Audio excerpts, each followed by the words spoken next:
Smith, the kick. Morton's been big off the bench. Long rebound to Klesmit. Right, interesting closing lineup here with Caleb First and Ethan Horton finishing the game so far right now in the lineup. Let's see Wisconsin can come back. Another positive possession. It's in this lead. Those two are typically starters. They came off the bench together today. It's Crowell, the double by Edey. He finds Hepburn, who made the big shot last year. Unable to connect there. 1 point Wisconsin lead, 2.5. I would expect that Edey's going to touch this rock in the paint, but Smith able to find the open look. Good look. It was a quick pick and roll. Yep. Smith kind of got to a spot. Matt Painter kind of called that play as they were transitioning up over half court. Morton on Esijan.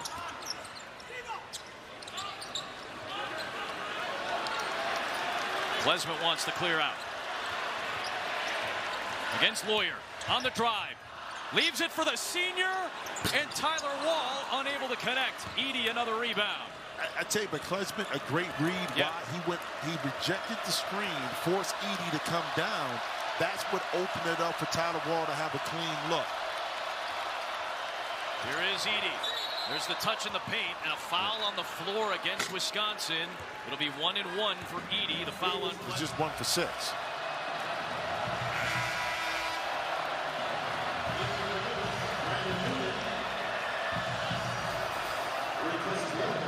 Gordon free throws right now for the big fella. Look at him staring down the iron and into the abyss of the Badger crowd.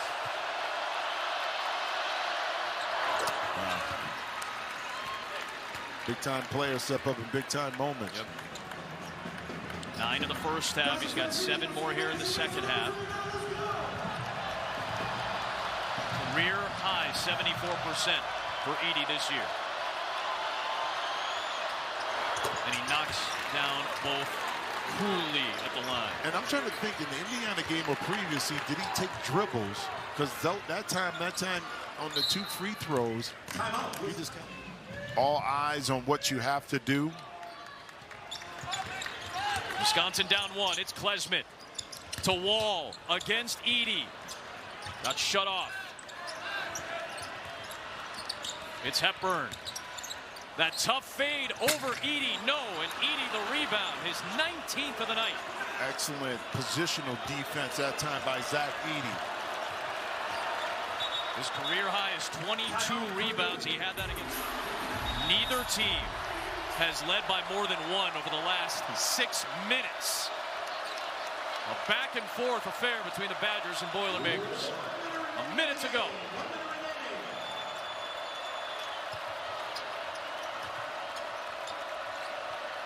Seven to shoot. It's Edey with the double. Smith, Morton looking for another 3, in and out. And it is Wall able to save it. 40 seconds left. And a reset to Hepburn. And a timeout called by Greg Garcian, Crowell, Hepburn, and Wall, the 5 for the Badgers. Morton, Newman, Smith, Edey, and First for Purdue. That's been their normal starting lineup. Here comes Klesmit to the cup, out of control, couldn't finish. Loose ball belongs to Purdue. A 1-point Purdue lead. The shot clock is off. Wisconsin has to foul, and they do. It is still 1 and 1 coming up. I think this is a very similar play that Greg Gard ran against Michigan, which was to clear out for Klesmit near the elbow so he can get you a strong hand and finish. Again, it's a lot of traffic within the paint, so he really didn't have a clear view of the basket. 2 big free throws or a 1-and-1 right here with Newman. Big shot. Brandon Newman, who made his first start of the season tonight, puts Purdue up by 2. Yeah, 74%. And more important right here to kind of force Wisconsin have to make a decision. 1 timeout here. If he makes it, you don't need a 3 unless you get a wide open one. You can take a quick 2. 3-point game. 7 straight free throws made by Purdue. 20 seconds to go. 3-point Wisconsin lead. And Greg Gard will use that final play for that loves to drive to the left. There's Klesmit. Draws 2. Cross court for Hepburn. Hepburn and a foul. And that will put Hepburn at the line for a 1-and-1 there. And I believe Matt Painter talked to his troops about, we're going to let the clock bleed a little bit, but we're not going to allow Wisconsin to get a three-point shot up. Now, this is something that a lot of people talk about. Why don't teams do it more? One, percentages say that they're not going to make it. But two, you got to practice this all the time so you know when to foul. Because if you don't and you just throw it in there, you could foul somebody shooting a three-point shot. That's just the second free throw attempt for Wisconsin tonight. Hepburn makes it. He's got 8 of his 12 here in the second half. One more coming.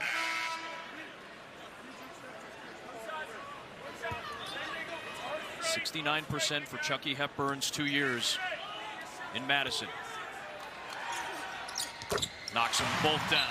1-point game. 1 timeout left for Purdue. They won't use it here. They'll sub, get first out, and bring Fletcher Lawyer in.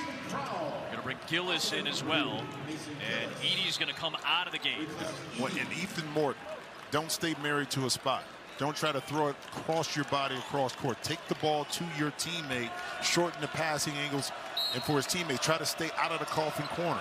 There it is right there. Yep, it gets into Smith. Yes. Hepburn with the foul. A lot of space was opened up right there for Smith to go one-on-one. Yep.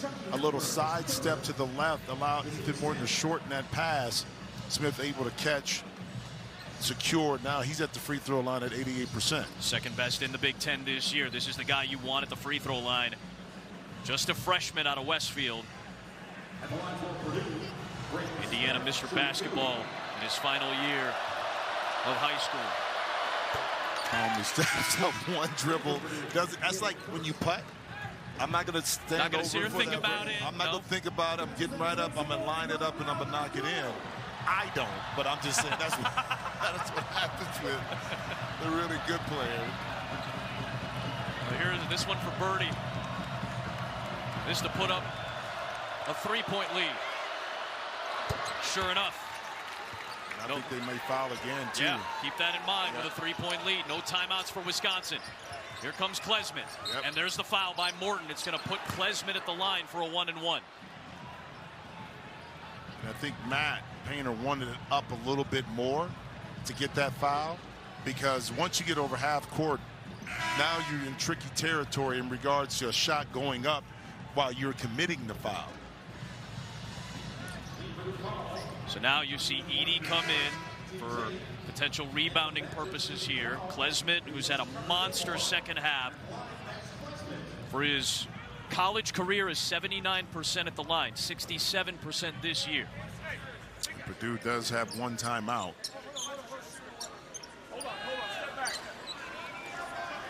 Which is very important, too, because if he makes 2 free throws, you already know what set you're going to run to get the ball in. And if you can't, now you can utilize that timeout. Klesmit makes this, and he thought to missing the second. 6 seconds? No, I still think you got time. You got time. Okay.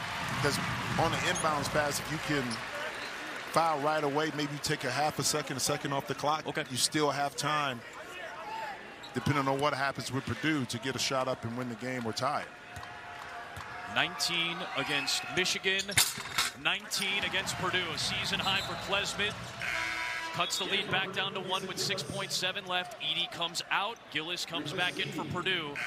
Gilmore will take the spot of Crowell.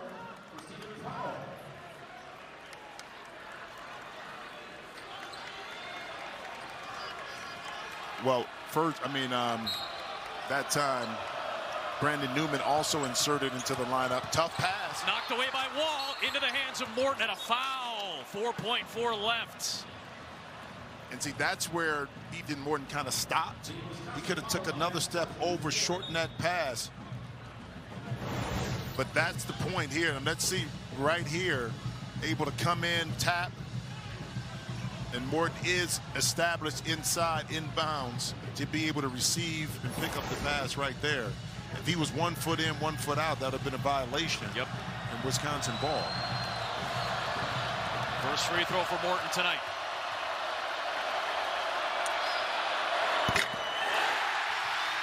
Jimmy, this is why you were talking about it. Keep extending the game. Now the best Morton can do is make it a 2-point game. Purdue had hit 8 in a row before that miss. And keep in mind, Wisconsin, no timeouts. The ball got to come up quick.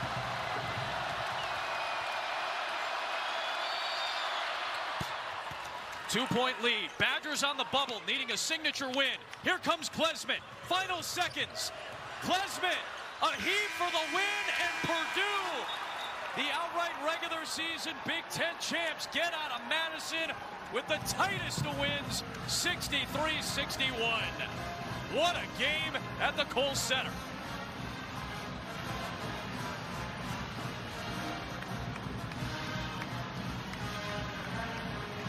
Klesmit, who puts a fabulous second half, had an opportunity.